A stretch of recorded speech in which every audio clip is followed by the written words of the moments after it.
नमस्कार मंडळी, वर्षाच रेसिपीमध्ये तुमचं खूप खूप स्वागत आहे।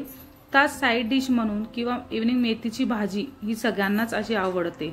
तास तीच मेथीची भाजी मुगाची डाळ घालून कशी करायची हेच आपण पाहणार आहोत। तर चला सुरुवात करूया। तिथे कढई घेतलेली आहे, त्यात साधारण 1 ते 2 चमचे मी तेल टाकलेलं आहे। तेल छानपैकी गरम झाला ना की एक मध्यम आकाराचा कांदा असा बारीक चॉप करून घेतलेला आहे। तो कांदाही आपण छान असा लालसर होईपर्यंत परतून घ्यायचा आहे। आपल्याला इथे कांद्याचा थोडासा कलर चेंज झाला की मी साइडला हिरवी मिरची आणि लसूण असा कुटून घेतलेला आहे खलबत्त्यामध्ये।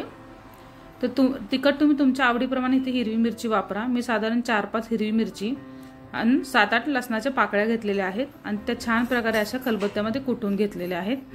तर त्याही छान प्रकारे आता आपण कांद्याबरोबर मिरची परतून घ्यायची आहे।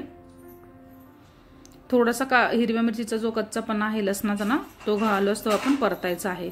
आणि त्याचबरोबर साइडला मुगाची डाळ ना 15-20 मिनिटांसाठी भिजत घातली होती। तर ती स्वच्छ धुवून ना पाणी काढून आपण तीही त्याच्यामध्ये वापरणार आहे। छान प्रकारे आपण डाळ इथे मिक्स करून घेऊया। आणि एक गड्डी आपण मेथीची भाजी घेतलेली आहे, स्वच्छ अशी निवडून त्याला धुवून घेतलेली आहे आणि 10-15 मिनिटांसाठी आपण ही मेथी भिजत घातली होती। तर ती मेथी आपण ह्याच्यामध्ये मिक्स करून घेऊया। ताच्या ह्या माझ्या पद्धतीची मेथीची भाजी तुम्ही नक्की करून बघा, खायला खूप छान लागते ही मेथीची भाजी। आपण मुगाची डाळ त्याच्यामध्ये वापरली की साइड डिश म्हणून तुम्ही वापरू शकता किंवा त्याचबरोबर टिफिनसाठीही तुम्ही भाजी करू शकता। अगदी 10 मिनिटांमध्ये ही भाजी मेथीची तयार होती, खूप वेळ लागत नाही। आता छान प्रकारे ही मेथीची भाजी मी मिक्स करून घेते। छान प्रकारे आता आपण इथे मिक्स करून घेतलेली आहे। मेथीला जास्त ना सारखं हलवत राहायचं नाही, नाहीतर भाजी आपली ना कडू होते। त्याच्यामुळे सारखी भाजी आपल्याला इथं हलवायची नाहीये।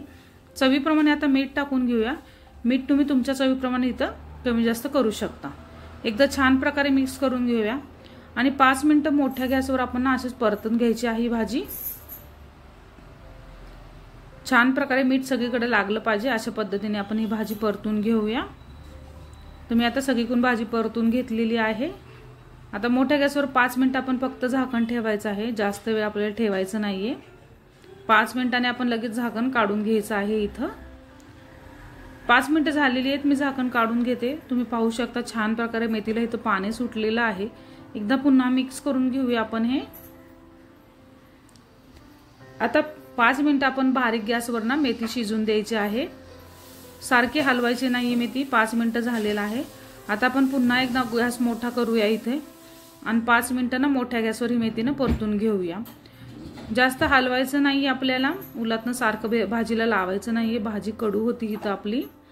आता ना जे एक्स्ट्राचं पाणी आहे मेथीमधलं ना ते आपण सगळं ना आटून घ्यायचं आहे 5 मिनिटांमध्ये मोठ्या गॅसवर। 5 मिनिटं झालेली आहेत, तुम्ही पाहू शकता पूर्ण असं मेथीतलं पाणी इथं आपल्या आटलेलं आहे। तर आता ना डाळी इथं शिजलेली आहे, तुम्ही पाहू शकता, मी दाखवते तुम्हाला। तर छान प्रकारे आपली डाळी इथे शिजलेली आहे, मेथीची भाजी तयार झालेली। कलर बघा आपला अजिबात चेंज झालेला नाहीये। सारखं जर हलवलं तर मेथीची भाजीचा कलरही चेंज होतो, अशी काळी दिसते मेथी। आता थोडंसं अर्धा चमचा आपण पुन्हा वरून तेल टाकूया, म्हणजे दिसायला मेथी छान दिसते आणि टेस्ट एक वेगळी लागते। त्यामुळे अशा पद्धतीने ना मेथीची भाजी तयार झाली की तेल टाकून घ्यायचं आहे। तर अशा पद्धतीने मेथीची भाजी इथं तयार झालेली आहे। आता आपण गॅस बंद करून घेऊया इथे आणि मी तुम्हाला सर्व करून दाखवते। तर अगदी साध्या सोप्या पद्धतीमध्ये बघा, अगदी 10 मिनिटांमध्ये आपली रेसिपी तयार झाली। तुम्ही टिफिनसाठी ही रेसिपी करू शकता किंवा साइड डिश म्हणूनही तुम्ही मेथीची भाजी इथं करू शकता। दिसायला किती टेम्पटिंग दिसत आहे, तुम्ही पाहू शकता। कलरही किती सुंदर आहे मेथीच्या भाजीचा, अजिबात कलर चेंज झालेला नाहीये। तर आजची साधी सोपी रेसिपी तुम्हाला कशी वाटली मला नक्कीच कमेंट करून सांगा। आणि आजची रेसिपी आवडली तर तुमच्या फ्रेंड अँड फॅमिली सोबत शेअर करायला मात्र विसरू नका आणि त्याचबरोबर सबस्क्राइब करायलाही विसरू नका। अगदी साध्या सोप्या पद्धतीमध्ये त्याचबरोबर खायला तितकीच टेस्टी अशी मेथीची भाजी तयार होती। बाजरीच्या भाकरीसोबत इव्हनिंग तुम्ही वरण भातासोबत ही भाजी एन्जॉय करू शकता। भेटूया पुन्हा, बाय बाय।